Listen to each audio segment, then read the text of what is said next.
The notification sound that would change everything came at 11:47 p.m. on a Tuesday. Maya stared at her phone screen, watching the 3 dots appear and disappear for the 5th time in 10 minutes. Then, silence. Maya had always been the type of person who checked her phone obsessively when waiting for a text from someone she cared about. But with Jake, it had become something else entirely.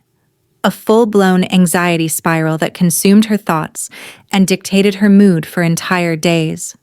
Their relationship had started perfectly. Jake was charming, attentive, and seemed genuinely interested in getting to know her.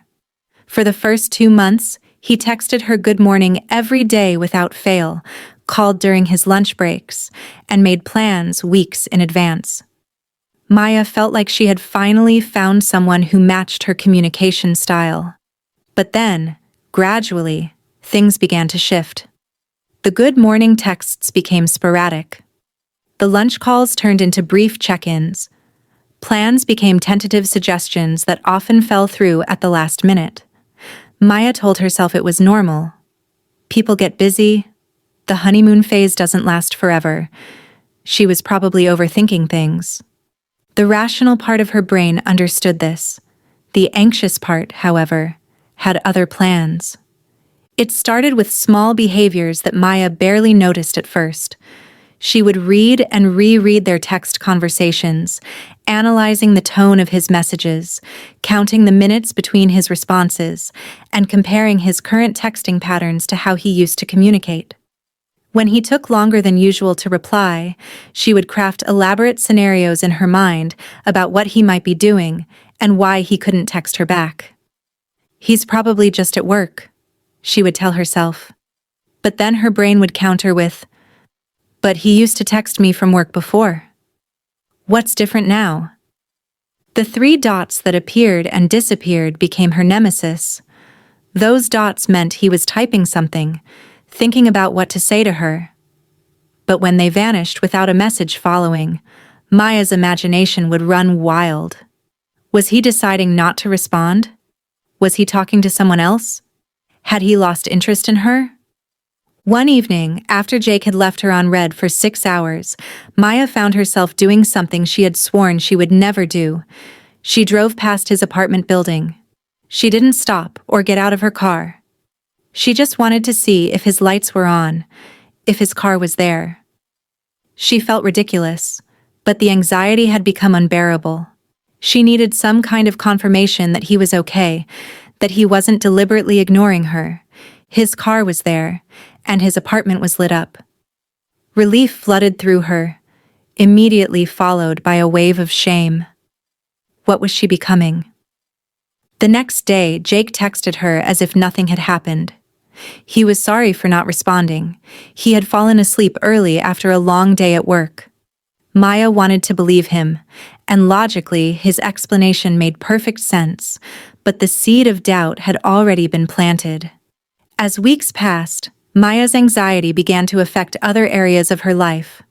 She would check her phone during important meetings, distracted by the possibility that Jake might have texted. She would wake up in the middle of the night and immediately reach for her phone to see if she had missed any messages. Her friends began to notice that she seemed distant, always partially focused on something else. "You seem really stressed lately," her best friend Emma observed during one of their coffee dates. "Is everything okay with Jake?" Maya wanted to explain, but how could she put into words the constant knot in her stomach, the way her heart raced every time her phone was silent for too long, the exhausting mental gymnastics she performed to interpret his every word? Instead, she just smiled and said everything was fine. But everything was not fine. Maya realized she was changing who she was to accommodate her anxiety. She stopped making plans with friends in case Jake wanted to hang out. She would craft her own text messages carefully, reading them multiple times before sending to make sure they struck the right tone. Not too needy, not too casual, not too much, not too little. The breaking point came on that Tuesday night at 11:47 p.m. Maya had sent Jake a simple text earlier in the day. "Hope you're having a good day." Let me know if you want to grab dinner tomorrow. It was a message that shouldn't have required much thought to respond to, yet her phone had remained silent for nearly 12 hours. She had watched him post on Instagram, like other people's photos, even comment on his friend's post about a football game. He was clearly active on his phone, but he wasn't responding to her. The three dots had appeared and disappeared multiple times throughout the evening, each time sending Maya's heart into overdrive. Finally, at 11:47 p.m., her phone buzzed. But instead of the message she had been waiting for, it was a text from Jake that made her blood run cold. "We need to talk." 4 words that confirmed every anxious thought she had been trying to suppress. Maya stared at the message, her hands shaking. This was it.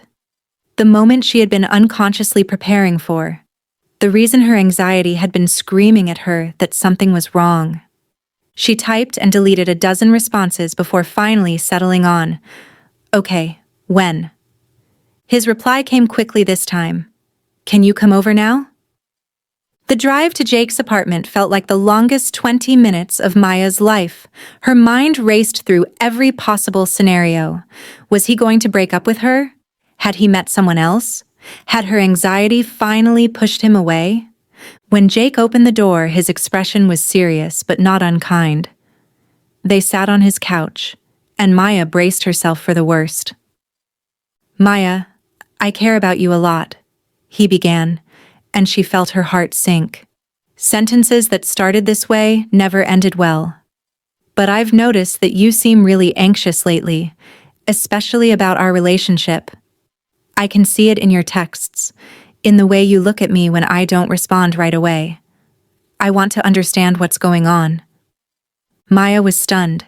She had expected a breakup, but instead, Jake was asking her to talk about her feelings. For a moment, she considered deflecting, making excuses, or even getting defensive. But looking into his eyes, she saw genuine concern, not judgment. She started, then stopped. Where could she even begin? "I guess I have been anxious. I know it probably seems crazy, but when you don't text me back, my mind goes to all these dark places. I start thinking you're losing interest in me, or that you're talking to someone else, or that I did something wrong." Jake listened without interrupting as Maya finally gave voice to all the thoughts that had been consuming her.